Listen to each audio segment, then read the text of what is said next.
Basic Mold Making Tools 101. For natural rubber molds, of course we need scissors to cut the pieces of rubber to the right shape and size to fit into a frame like this. Unless of course you buy the pre-cut forms. You won't be doing as much cutting with that. But there's always a piece of rubber that you want to fit in there too. The other thing that we'll be using is a rubber tamper or rubber stitcher. It's best not to touch the natural rub with your fingers, so we use some kind of a tool to push the rubber down into the mold frame. We'll also be making have a master that we're going to use. It's going to need a sprue former, a sprue, and the master itself. A little later I'll solder sprue something like this onto the side of the master. Then of course we'll put the sprue former on it, and that's when we'll begin to pack it. Once we've packed it, then we'll take it out of the vulcanizer. We'll vulcanize it and then take it out of the vulcanizer and cut it. The cutting tools that we use mainly are this number 12 blade, and I like having the larger plastic handles like this. It's a nice lightweight tool, gives you something to grip with your hand. This is also a scalpel handle, but it's just, to me, the handle's not big enough. It's too thin. So here's another scalpel handle, but it has a number 11 blade on it. It's a straight blade. I recommend having both. They're really good to have both a straight blade and a curved blade.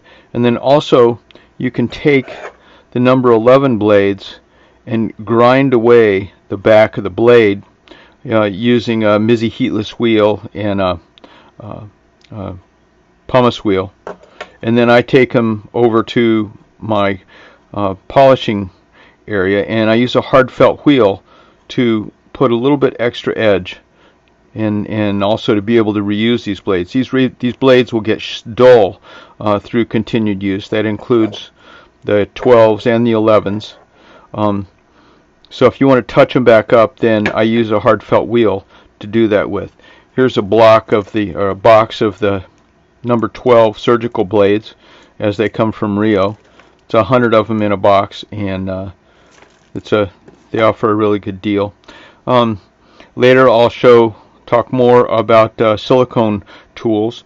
I use crossover tools from Mud Tools. They're ceramics tools from my friend Cheryl here in North Carolina, and I just turned down a little brass rod, and I use this to tamp some of my silicone in. I also use this tool, Cheryl's Hacks tool. You can see it's got a nice sharp edge on it. I use that to trim off extra silicone from the top of the mold. And then I also have another little silicone tool that I've built. You can see it says Hunter Silicone Mold Packer.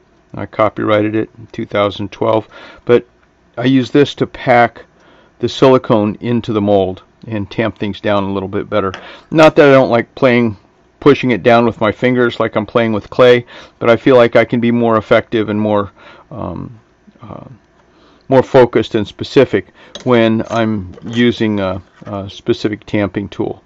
The other thing that I use for silicone molds is a cap to a bottle that I just use this to cut a circle out of the silicone mold rubber that I would set the ring down into.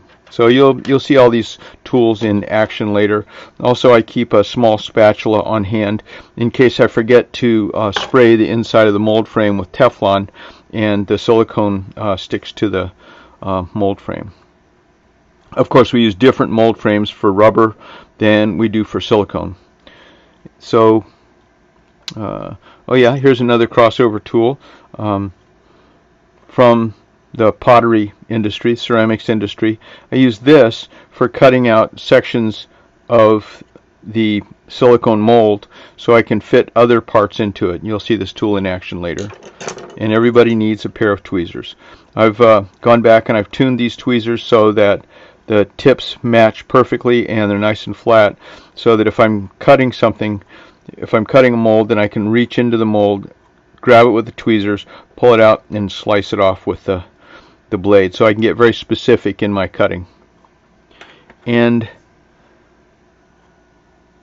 that's the beginning.